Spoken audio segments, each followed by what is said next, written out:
तर मित्रांनो, तुम्ही लाडकी बहीण योजनेसाठी कोणतंही जरी बँक अकाउंट दिलं असेल, तरी जे अकाउंट तुम्ही दिलं आहे ते तुमचं अकाउंट आधारला लिंक असणं अतिशय महत्त्वाचं आहे.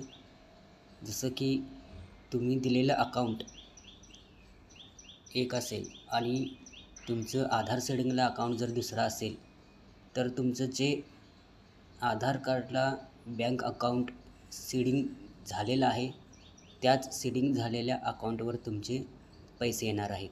म्हणजे तुम्ही फॉर्म भरताना जरी अकाउंट बँक ऑफ इंडियाचं दिलं असेल आणि तुमचं जर आधार सीडिंग हे स्टेट बँक ऑफ इंडियाला असेल, तर तुमचं आधार सीडिंग असणाऱ्या स्टेट बँक ऑफ इंडियामध्येच तुमचं पैसे जे आहेत ते DBTद्वारे जमा होणार आहेत.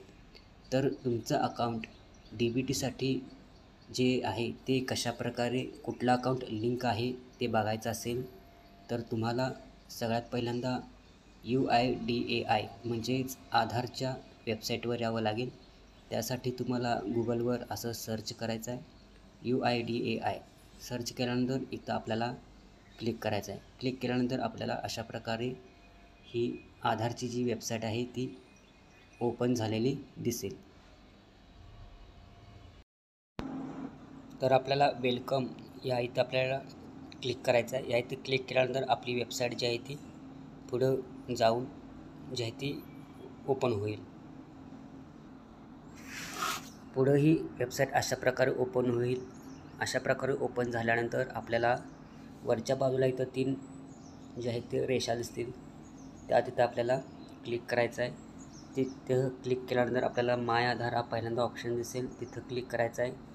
आणि तिथं क्लिक केल्यानंतर आपल्याला 4 नंबरला एक ऑप्शन दिसेल आधार सर्व्हिसेस, तिथं आपल्याला क्लिक करायचं आहे. तिथं क्लिक केल्यानंतर आपण पुढच्या पेजवर जो आहे ते आपण जाऊ. तिथं आल्यानंतर अवेलेबल आधार सर्व्हिसेस तुम्हाला दिसेल. आपण स्क्रोल करून इथं खाली यायचं आहे. या इथं तुम्हाला ऑप्शन्स दिसतील वेगवेगळ्या प्रकारचे. तर या इथं आपण बघू शकतो हे ऑप्शन्स आहेत. आणि या इथं जसं आपण खाली येऊ तसं आपल्याला एक इथं ऑप्शन दिसेल बँक सीडिंग स्टेटस, हा ऑप्शन दिसेल. त्यावर आपल्याला क्लिक करायचं आहे. त्यावर क्लिक केल्यानंतर आपण या वेबसाईटवर पुढं जाऊ. पुढं गेल्यानंतर पुढची प्रोसेस आपल्याला या इथं करायची आहे. या पेजवर पुढं आल्यानंतर आपण स्क्रोल करून खाली यायचं आहे आणि या इथं तुम्हाला एक लॉगिनचा ऑप्शन दिसेल. या इथं आपण लॉगिन या ऑप्शनवर क्लिक करायचं आहे. लॉगिन या ऑप्शनवर क्लिक केल्यानंतर आपण पुढं जाऊ. पुढं आल्यानंतर आपल्याला या इथं जे आहे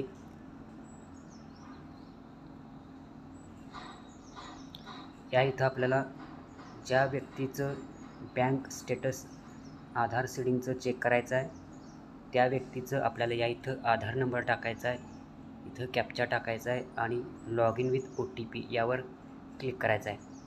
इथं लॉग इन विथ OTPवर क्लिक केल्यानंतर तुमच्या आधार लिंक असलेल्या मोबाईल नंबरवर एक OTP येईल. तो OTP टाकून आपण आपलं बँक आधारचं सीडिंग स्टेटस चेक करायचं आहे. तर मी या इथं आधार नंबर आणि कॅप्चा टाकून घेतो. तर या इथं मी आधार नंबर आणि कॅप्चा टाकून घेतलेला आहे. आता मी इथं लॉग इन विथ OTP या टॅबवर क्लिक करतो. आता आपण या इथं आपला कॅप्चा हे झालेला आहे, तर आपण कॅप्चा रिफ्रेश करून दुसरा टाकून बघूया. तर लॉग इन विथ OTPवर आपल्याला क्लिक करायचं आहे. लॉग इन विथ OTPवर क्लिक केल्यानंतर आपल्या आधार लिंक असलेल्या मोबाईल नंबरवर OTP येईल. तो OTP आपल्याला इथं टाकायचा आहे.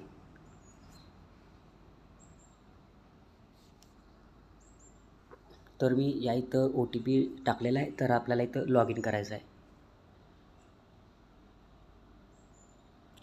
लॉग इन केल्यानंतर आपण पुढं जाऊ. पुढं आल्यानंतर आता आपल्या बँकेला जे आहे कोणतं आधार सीडिंग आहे ते इथं आपल्याला बघायचं आहे. यासाठी इथं खाली आल्यानंतर आपल्याला पुन्हा एकदा बँक सीडिंग स्टेटसवर क्लिक करायचं आहे. बँक सीडिंग स्टेटसवर क्लिक केल्यानंतर पुढं येऊ. पुढं आल्यानंतर आपण पुढच्या पेजवर आलेलो आहोत. तर बघू शकता इथं तुमचा आधार नंबर दिसतो आहे, इथं बँकेचं नाव दिसतं आहे आणि बँक सीडिंग स्टेटस ॲक्टिव्ह अशा प्रकारे तुम्हाला इथं दिसतं आहे. आणि अशा प्रकारे तुम्ही तुमचं बँक जे आहे कोणतं बँक अकाउंट आधारला सीडिंग आहे ते अशा प्रकारे चेक करू शकतो. तुमचं या इथं ॲक्टिव्ह असणं अतिशय महत्त्वाचं आहे. तर तुमचं इथं ॲक्टिव्ह दिसतंय का बघा आणि कोणती बँक जी आहे ते दिसतंय ते बघा.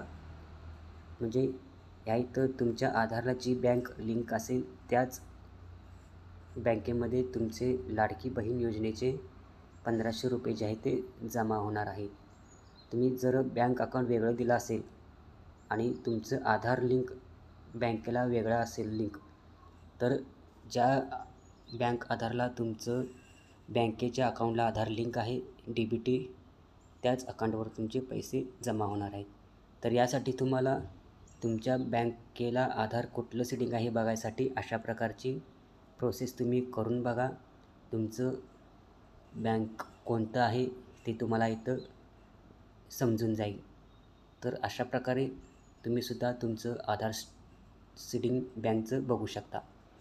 तर मित्रांनो, व्हिडिओ चांगला वाटला असेल तर व्हिडिओला लाईक करा आणि चॅनलला सबस्क्राईब जरूर करा. अशाच एका नवीन माहितीचा आपण पुन्हा भेटूयात पुढच्या व्हिडिओमध्ये. तोपर्यंत नमस्कार, धन्यवाद.